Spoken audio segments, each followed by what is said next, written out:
Hey guys, welcome to target सरकारी नौकरी में हर्षद अली। सुपर टेट 2020 की तैयारी के लिए आज हम डिस्कस करेंगे भूगोल और इतिहास के इम्पॉर्टेंट क्वेश्चंस को। इस वीडियो को आपसे रिक्वेस्ट है लाइक कर दीजिए। जो लोग इस चैनल पर नए हैं वो सब्सक्राइब करके बेल आइकन ज़रूर प्रेस कर लें। आज का पहला सवाल देखिए, निम्नलिखित ज्वालामुखियों में से किसको भूमध्य सागर का प्रकाश स्तंभ कहा जाता है? In which of the following known as the lighthouse of Mediterranean sea. तो lighthouse of the Mediterranean sea इनमें से किस ज्वालामुखी को कहा जाता है? आइए, इसके साथ बहुत सारे क्वेश्चंस जुड़े हुए हैं जो आपके एग्जाम में बहुत पूछे जाते हैं। इसको मैप पर देखते हैं। यहाँ पर आपको ढेर सारे क्वेश्चंस क्लियर होने वाले हैं। आइए देखिए बहुत ध्यान से। ये जो कंट्रीज की बाउंड्रीज, ये कॉन्टिनेंट की बाउंड्रीज देख रहे हैं आप, ये कॉन्टिनेंट है आपका यूरोप। यूरोप का ये दक्षिणी भाग है, यानी सदर्न यूरोप आप यहाँ पर देख पा रहे होंगे, सदर्न यूरोप या दक्षिणी यूरोप। और यहाँ पर नीचे वाला जो ये हिस्सा दिख रहा है लैंड का, ये येलो वाला, ये हिस्सा है अफ्रीका कॉन्टिनेंट का। अफ्रीका का ये कौन सा हुआ हिस्सा हुआ? ये उत्तरी अफ्रीका है और ये दक्षिणी यूरोप है। अगर आपसे सवाल पूछे कि इनमें से किन दो कॉन्टिनेंट्स के बीच में मेडिटेरियन सी या भूमध्य सागर बसा हुआ है या लोकेटेड है, तो इसका आंसर आपका होगा ये यूरोप और अफ्रीका के बीच में स्थित है। ये यूरोप और अफ्रीका के, और एग्जैक्ट लोकेशन पे जाए तो ये दक्षिणी यूरोप और उत्तरी अफ्रीका के बीच में भूमध्य सागर की स्थिति है या स्थित है। तो यहाँ पर जितना भी ब्लू कलर का ये आपको सब नज़र आ रहा है, यही भूमध्य सागर है। और इस भूमध्य सागर को यूरोप और अफ्रीका, इन दोनों की कंट्रीज़ की जो कोस्टल लाइंस हैं वो टच करती हैं। आइए देखते हैं इनको। यहाँ पर अगर आप यूरोप में देखें तो इसमें जो भूमध्य सागर, एक सवाल आता है इनमें से कौन सा देश भूमध्य सागर को टच करता है, भूमध्य सागर को छूता है। स्टेटमेंट के फॉर्म में भी बना सकता है, 4 देश या 5 देश के नाम दे देगा, पूछेगा इनमें से कौन सा कंट्री है जो भूमध्य सागर को टच करती है, या ऐसे भी दे सकता है कि इनमें से कौन सी कंट्री भूमध्य सागर को टच नहीं करती है। यहाँ से देखते चलेंगे।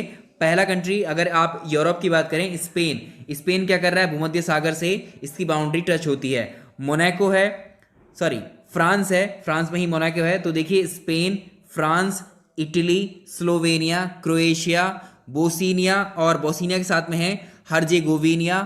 अगला देखिए मोंटेनेग्रो, अल्बानिया, ग्रीस, ये सारे टच कर रहे हैं। इधर टर्की की बाउंड्री टच कर रही है, साइप्रस, लेबनान, इजराइल, ये सब टच कर रहे हैं यहाँ पर। और ये है लीबिया, ट्यूनेशिया, अल्जीरिया, मोरक्को, ये सारे के सारे टच कर रहे हैं किसको? और इधर ये माल्टा भी है, यहाँ पर लीबिया भी है, मिस्र, इजिप्ट भी है, ठीक, और इजराइल भी है। ये सारे कंट्रीज, लगभग 22 कंट्रीज हैं दोनों कॉन्टिनेंट से मिला करके, जो इस भूमध्य सागर को टच करते हैं। अब अगर आप यहाँ पर आए, इटली आपको दिख रहा है। इटली के पास में ये आपको सिसिली दिख रहा है। इटली के पास में एक आइलैंड है, सिसिली आइलैंड। सिसिली आइलैंड के पास में ही लोकेशन है किसकी? स्ट्रोम्बोली नाम का एक आइलैंड है, स्ट्रोम्बोली। इसी आइलैंड पर एक वॉल्केनो है, इसी वॉल्केनो का नाम क्या है? स्ट्रोम्बोली ज्वालामुखी। और ये एक्टिव वॉल्केनो है, सक्रिय ज्वालामुखी है। इसमें से हर समय लावा का उद्गार होता रहता है, यानी लावा निकलता रहता है। और जब लावा निकलेगा, आपको जाहिर सी बात है इसमें से प्रकाश भी निकलता है, ठीक है। मोल्टन मेटल होता है, ये बाहर जब आता है तो प्रकाश भी निकलता है। और इस सी में जब जहाज आते हैं और जब इसको देखते हैं रात के समय में, तो एक ऐसा लगता है कहीं दूर पे जो है कोई दीपक जल रहा हो, एक प्रकाश पुंज हो, एक प्रकाश स्तंभ के जैसा नजर आता है। तो यही वो स्ट्रोम्बोली आइलैंड है, या स्ट्रोम्बोली ज्वालामुखी है, जिसको मेडिटेरियन सी का या भूमध्य सागर का क्या कहा जाता है? प्रकाश स्तंभ कहा जाता है। तो आंसर होगा स्ट्रोम्बोली। स्ट्रोम्बोली की लोकेशन कहाँ पर है? इटली में आता है, इटली में लगता है ये स्ट्रोम्बोली। और ये किसके पास है? सिसिली के पास में है, ठीक है, सिसिली के पास में, इटली में ये शामिल किया जाता है। अब इस तरह से क्वेश्चन कर सकते हैं। अब एक क्वेश्चन यहाँ से बनता है कि जो दक्षिण यूरोप का कंट्री है स्पेन, और जो उत्तरी अफ्रीका का कंट्री है मोरक्को, इनके बीच में कौन सी स्ट्रेट है, कौन सा जल डमरू मध्य है? ये जो तंग भाग पानी का आपको नजर आ रहा है, ये रास्ता जो नजर आ रहा है, यही है स्ट्रेट ऑफ जिब्राल्टर, ठीक है। स्ट्रेट ऑफ जिब्राल्टर किस किस के बीच में है? स्पेन और मोरक्को के बीच। कई बार क्वेश्चन पूछा हुआ है आपके एग्जाम में, याद रखेंगे। अब चलेंगे आगे, नेक्स्ट क्वेश्चन की तरफ चलेंगे। यहाँ से एक क्वेश्चन और बनता है आपका। यहाँ पर आप देख पा रहे होंगे ये स्वेज कैनाल यहाँ लिखा हुआ है, नीचे आप देखिए स्वेज कैनाल ये रहा, ये स्वेज कैनाल जो है, एक सवाल पूछता है कि स्वेज कैनाल जो है किन दो सागरों को जोड़ती है, तो मेडिटेरियन सी और ये लाल सागर है नीचे। जब आप आएंगे इसको अलग से मैप पर डिस्कस करेंगे क्वेश्चन के रूप में। आइए पहले अपने पुराने क्वेश्चन पर चलते हैं। तो इस सवाल का आंसर आप बहुत आसानी के साथ कर सकते हैं। ये है स्ट्रोम्बोली। स्ट्रोम्बोली जो है भूमध्य सागर का प्रकाश स्तंभ कहलाता है। सवाल नंबर नेक्स्ट, चलिए सवाल नंबर सेकंड देखेंगे। निम्नलिखित में से कौन विश्व का सबसे ऊंचा ज्वालामुखी पर्वत है? इसमें एक शब्द ऐड कीजिए, विश्व का सबसे ऊंचा सक्रिय ज्वालामुखी यानी एक्टिव वॉल्केनो माउंटेन इसमें से कौन सा है? तो माउंट कोटोपैक्सी याद रखिएगा। माउंट कोटोपैक्सी जो है विश्व का सबसे ऊंचा सक्रिय ज्वालामुखी पर्वत है। और ये है कहाँ पर?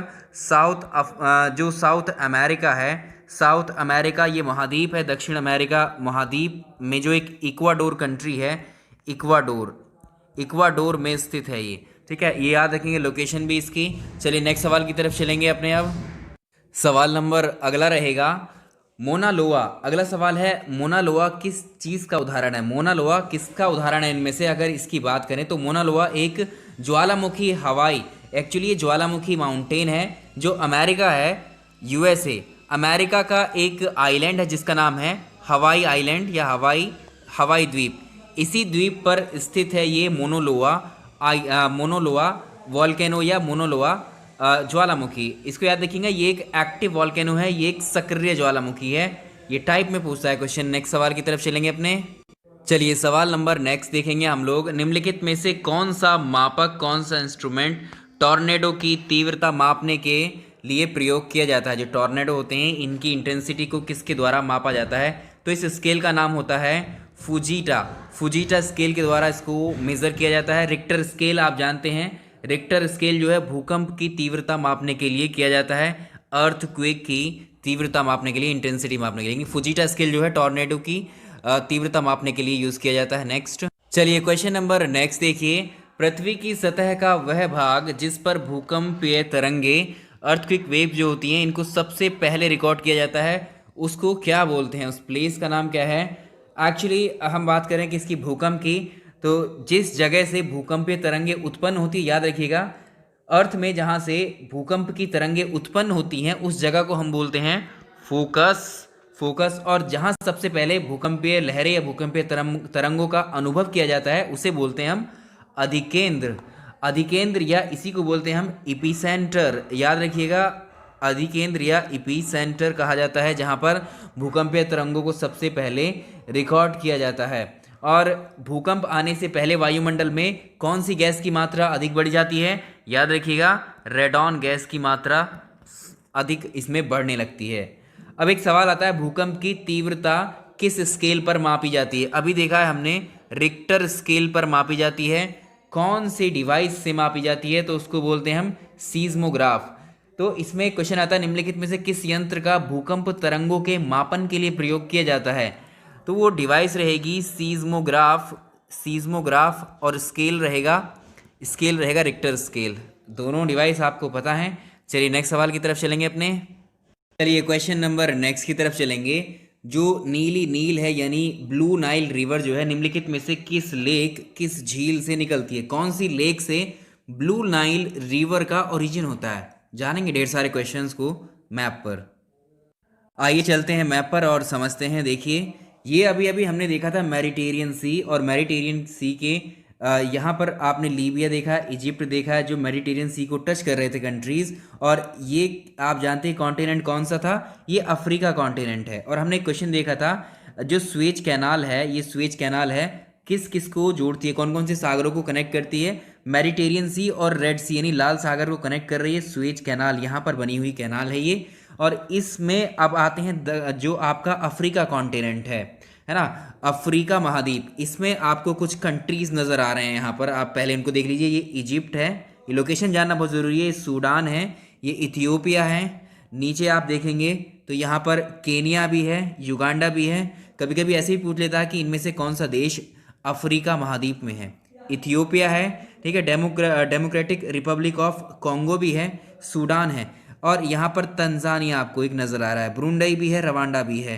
तो ये लोकेशन आपने देख ली इन मैप्स की। अब आइए समझते हैं नेक्स्ट चीज़ को। सबसे पहले यहाँ बात करेंगे हम, जो क्वेश्चन हमने डिस्कस किया है वो ब्लू नाइल के ऊपर है, ठीक है, उसी से कनेक्ट ये सारे क्वेश्चंस हैं, देखते चलिए। जितने क्वेश्चंस पढ़ रहे हैं एटलीस्ट कम से कम वो आपको सही से आने चाहिए। तो यहाँ पर ये आपको ये नीले रंग का जो दिख रहा है, ये नज़र जो आ रहा है मैप पर, ये क्या है? ये एक झील है जिसका नाम है विक्टोरिया झील या लेक विक्टोरिया। सवाल आता है, अफ्रीका महाद्वीप की यानी अफ्रीकन कॉन्टिनेंट की सबसे बड़ी झील कौन सी है? आंसर होगा लेक विक्टोरिया। इस कॉन्टिनेंट की, इस जो अफ्रीका महाद्वीप है, इसकी सबसे बड़ी झील है लेक विक्टोरिया। अब सवाल आता है कि लेक विक्टोरिया किन किन देशों में विस्तृत है अफ्रीका महाद्वीप के? आप लोकेशन देख पा रहे हैं यहाँ पर लोकेशन देखिए, नीचे नीचे की तरफ अगर आप आएँ तो ये लेक विक्टोरिया है, ये तंजानिया है। तंजानिया में भी यहाँ पर आप देख पा रहे हैं। अगर हम विक्टोरिया लेक की बात करें तो इसका विस्तार हमको 3 देशों में देखने को मिल रहा है। ये विक्टोरिया लेक है और कौन कौन से देश में जा रही है ये देखिए, तंजानिया में है, ये केनिया में है और ये युगांडा में है। तो अगर आपसे पूछता है कि विक्टोरिया झील किन देशों में विस्तृत है, किन देशों में फैली हुई है, लोकेशन किन किन देशों में इसकी, तो ये 3 देशों के बॉर्डर को जो है कनेक्ट कर रही है। एक तरीके से आप यहाँ देख पा रहे हैं, ये युगांडा है इधर, ये केनिया है और ये तंजानिया है। इनमें विस्तृत है विक्टोरिया लेक। अब कुछ हिस्सा इसका ब्रूंडई और रवांडा। यहाँ पर हम बात कर रहे हैं विक्टोरिया झील की, तो विक्टोरिया झील को एक टाइटल और मिला है। एक क्वेश्चन आता है कि इनमें से किसको डार्विन के ड्रीम पॉन्ड के नाम से इनमें से किसको जाना जाता है? तो डार्विन का जो ड्रीम पॉन्ड है वो भी विक्टोरिया झील को ही कहा जाता है। एक क्वेश्चन और बहुत फेमस क्वेश्चन है, बहुत जनरल भी है क्वेश्चन। तो इसमें आता है कि विश्व की सबसे बड़ी मीठे पानी की झील कौन सी है? विश्व की सबसे बड़ी मीठे पानी की झील कही जाती है सुपीरियर झील या लेक सुपीरियर। दूसरी अगर बात करें विश्व की मीठे पानी की दूसरी सबसे बड़ी झील, तो वो है लेक विक्टोरिया जो आपके सामने है।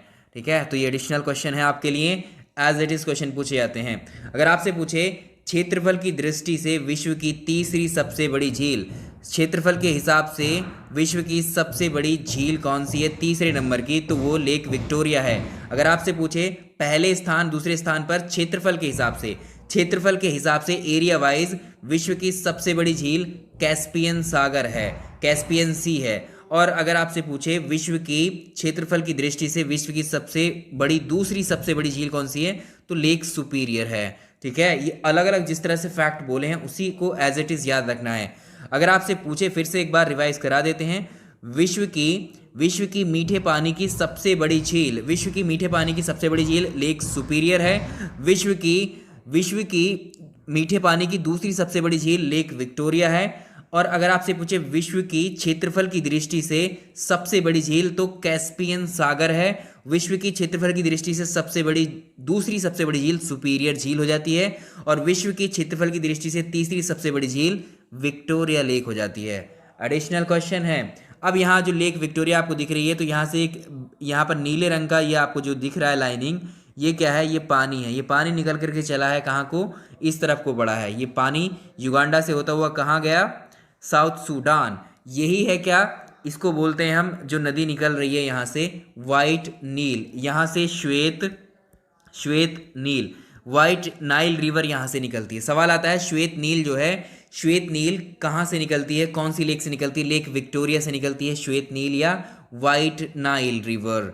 और विषुवत रेखा आप देख पा रहे हैं, ये 0 डिग्री इक्वेटर है। एक सवाल और आता है कि विक्टोरिया लेक से कौन सी रेखा गुजरती है? तो ये इक्वेटर यानी 0 डिग्री इक्वेटर भी किससे पास हो रही है, किससे होकर के गुजर रही है? ये लेक विक्टोरिया। सबसे इंपॉर्टेंट क्वेश्चन। आइए अब ऊपर बढ़ते हैं, अपनी नदी वाले क्वेश्चन की तरफ चलते हैं। यहाँ से ये लेक ऊपर की तरफ, यहाँ से ये नदी ऊपर की तरफ आएगी। देखिए इधर देख पा रहे हैं आप, ये लेक आई ऊपर, ये लेक है और ये नदी जिसका नाम है वाइट नाइल पहुंचेगी सूडान में पहुंची। और यहाँ पर एक दूसरा कंट्री है जिसका नाम है इथियोपिया कंट्री में एक और लेक है जिसका नाम है लेक ताना जो है, या लेक तना या ताना जो भी बोलना चाहें, जैसे लेक विक्टोरिया ही ऐसी लेक तना है। लेक तना इथियोपिया में है। और यहाँ से एक नदी निकलती है, इस नदी का नाम है ब्लू नाइल। आपसे क्वेश्चन पूछा गया था कि ब्लू नाइल या नील नदी जो है, नीली नील है ये, ठीक है, नीली नील या ब्लू नाइल कहाँ से निकलती है? लेक तना से निकलती है ये। और अगर आपसे पूछे व्हाइट नाइल कहाँ से निकलती है? व्हाइट नाइल निकलती है लेक विक्टोरिया से। ये दोनों नदियाँ निकल कर आती हैं कहाँ पर? सूडान के अंदर। सूडान में ये एक दूसरे को ज्वाइन कर लेती हैं, अपना पानी एक दूसरे में मिला देती हैं, और जिस जगह पर ये मिलाती हैं इसको हम बोलते हैं खार्तूम। खार्तूम नामक प्लेस पर इन दोनों का संगम है, ब्लू नाइल का, वाइट नाइल का।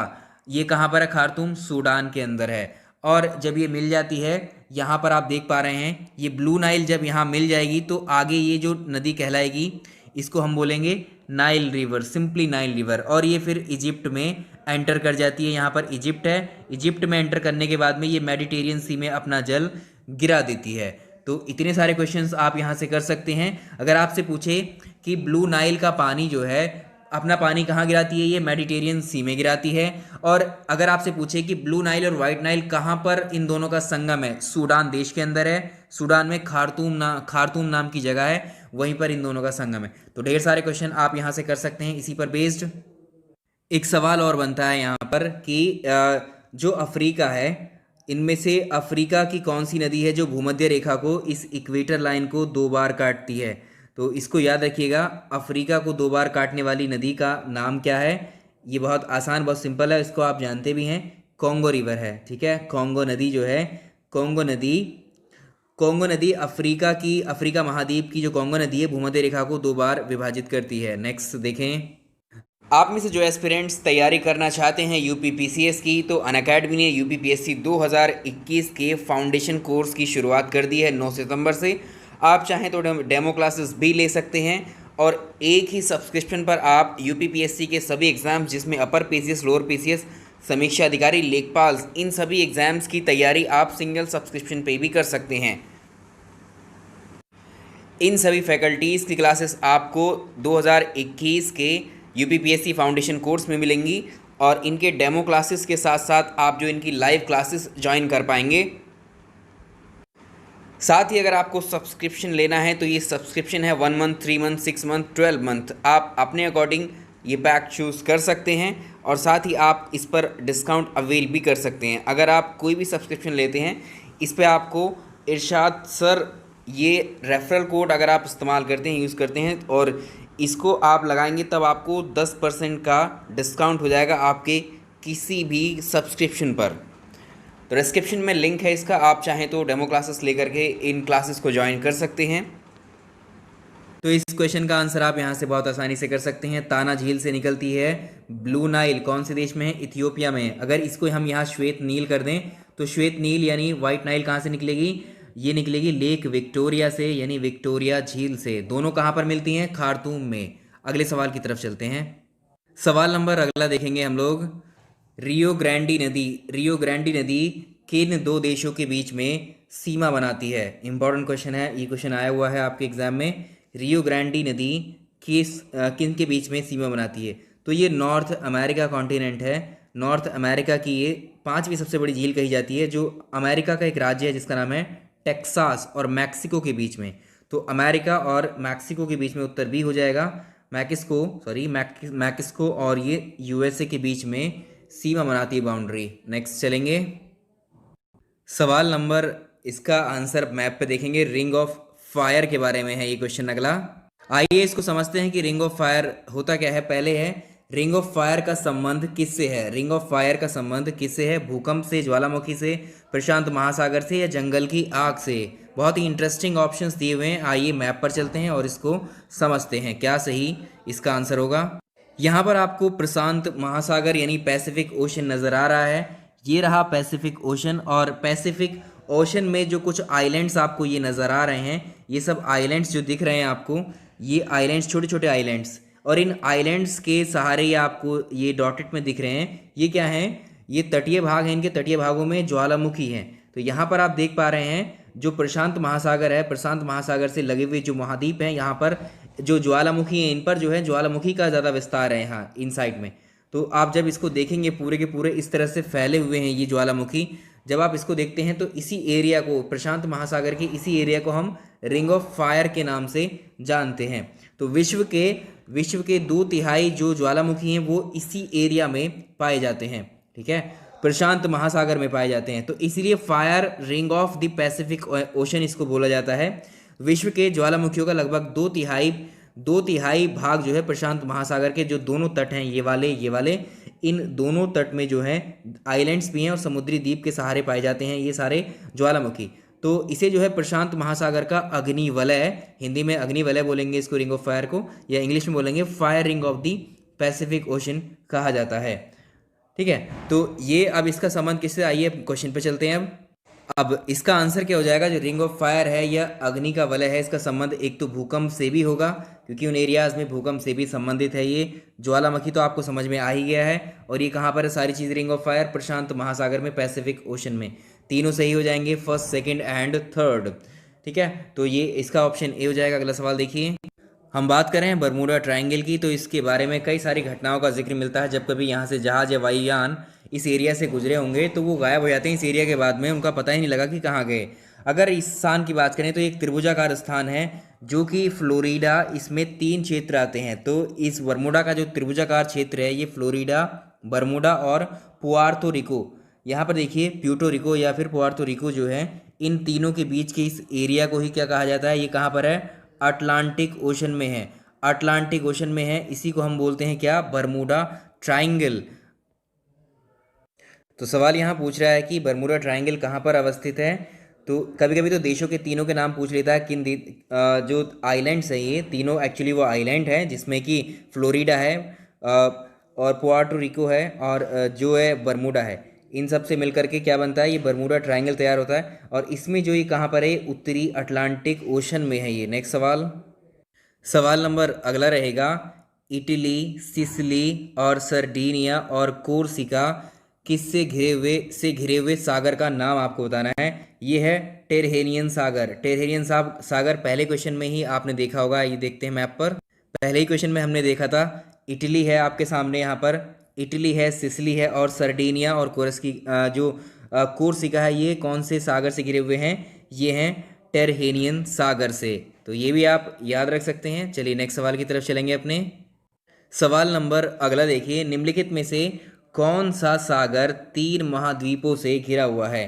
कौन सा सागर 3 कॉन्टिनेंट से घिरा हुआ है। अभी अभी हमने डिस्कस किया था, मैक्सिमम जो हिस्सा भूमध्य सागर आपने देखा, भूमध्य सागर या मेडिटेरियन सी का मैक्सिमम हिस्सा है वो यूरोप और किसके बीच में था, अफ्रीका के बीच में देखा था हमने। लेकिन साइड से जब आप इस साइड में देख रहे थे तो एशिया का भी कुछ हिस्सा मेडिटेरियन सी को टच करता है। तो ये कौन सा सागर है जो 3 महाद्वीपों से घिरा है, आंसर हो जाएगा इसमें तो ऑप्शन में आप कर लेंगे एक अलग से ऑप्शन डालेंगे इसमें, भूमध्य सागर। ठीक है, भूमध्य सागर इसका सही आंसर होगा, मेडिटेरियन सी।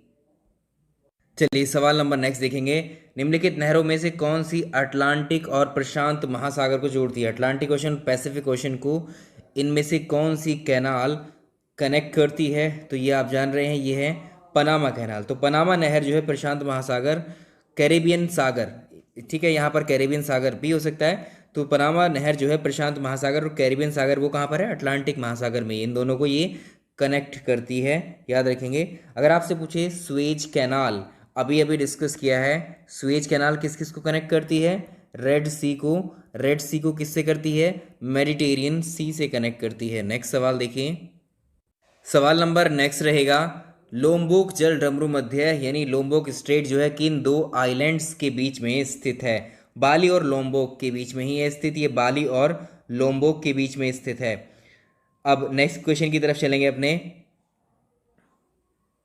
चलिए सवाल नंबर नेक्स्ट देखिए, डोवर जल संधि या डोवर स्ट्रेट किस किस को जोड़ती है।